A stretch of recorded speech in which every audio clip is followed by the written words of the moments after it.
I'm an interesting guy. I always hope that no matter how small the original problem is, it's going to grow into bigger and bigger proportions that get completely out of control, and I'll give you a concrete example. Let's say a water main breaks in downtown Los Angeles and it floods an electrical substation, knocking out all the traffic lights and tying up the entire city, and emergency vehicles can't get through.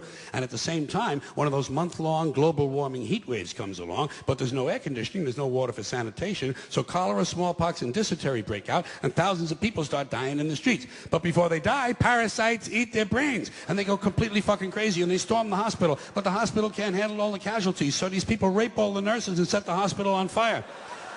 And the flames drive them even crazier, so they start stabbing social workers and garbage men. And a big wind comes along, and the entire city goes up in flames, and the people who are still healthy, they get mad at the sick people, and they start crucifying them, nailing them to crosses, trying on their underwear, shit like that. Then everybody smokes crack and PCP, and they march on City Hall where they burn the mayor at the stake, strangle his wife, and take turns sodomizing the statue of Larry Flint. And at this point, it looks like pretty soon things are going to start to get out of control.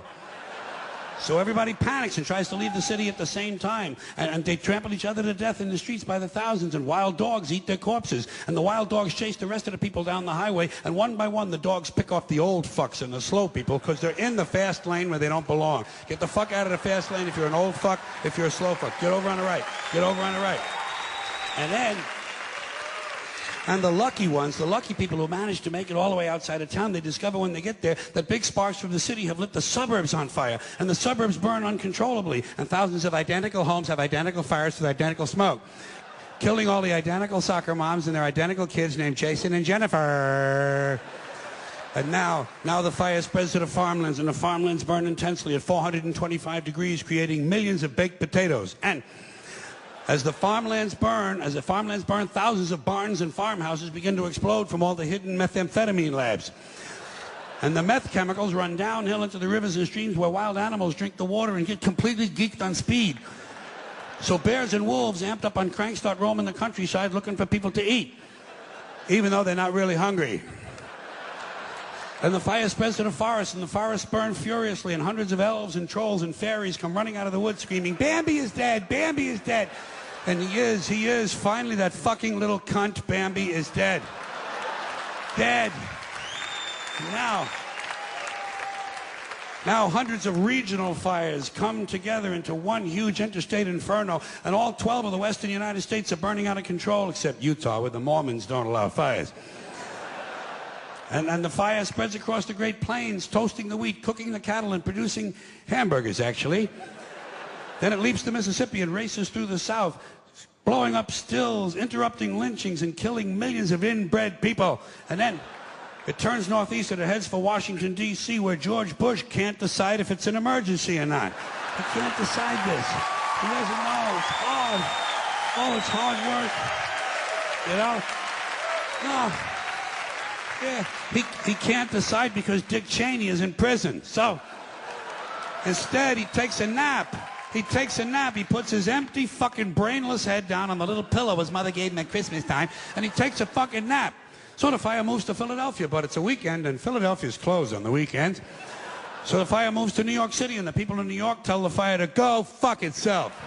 Go fuck yourself. Yeah, and it does. Yeah. And it does. So instead, it burns down Long Island and Connecticut, killing all the rich white assholes and completely destroying their evil faggoty golf courses. And while all this is going on, Canada burns to the ground, but nobody notices. And now the entire North American continent is on fire, producing a huge thermal updraft and creating an incendiary cyclonic macro system that forms a hemispheric megastorm, breaking down the molecular structure of the atmosphere and actually changing the laws of nature. Fire and water combine, burning clouds of flaming rain fall upward, gamma rays and solar winds ignite the ionosphere, creating huge clouds of ionized plasma. Bolts of lightning 20 million miles long begin shooting out of the North Pole, and the sky fills up with green shit. And then suddenly, the entire fabric of space-time splits in two. A huge crack in the universe opens, and all the dead people from the past begin falling through. Babe Ruth, Groucho Marx, Davy Crockett, Tiny Tim, Porky Pig, Hitler, Janis Joplin, Alan Ludden, my Uncle Dave, your Uncle Dave. Everybody's Uncle Dave. An endless stream of dead Uncle Daves falling through the crack. And all the dead Uncle Daves gather around a heavenly kitchen table. They light up cigarettes and they begin to talk. They talk about how they never got a break, how their parents didn't love them and their children were ungrateful. They talk about how the government screwed them out of money and they just missed out on a big job. They say the Jews own everything and the blacks get special treatment. And all the hatred and bitterness drips out of these people and forms a big pool of liquid hate. And the pool of liquid hate begins to spin. Round and round it spins, faster and faster. And the faster it spins, the bigger it gets. Faster and faster, bigger and bigger, until the whirling pool of hate is bigger than the entire universe. And then suddenly it explodes into trillions of tiny stars. And every star has a trillion planets. And every planet has a trillion Uncle Daves. And all the Uncle Daves have good jobs, perfect eyesight, and shoes that fit. They have great sex lives and free health care. They understand the internet. Their kids think they're cool, and they all love their neighbors. And every week, without fail, Uncle Dave wins the lottery. Forever and ever, till the end of time, every single Uncle Dave has a winning ticket. And Uncle Dave is finally happy. Now do you see why I like it when nature gets even with humans?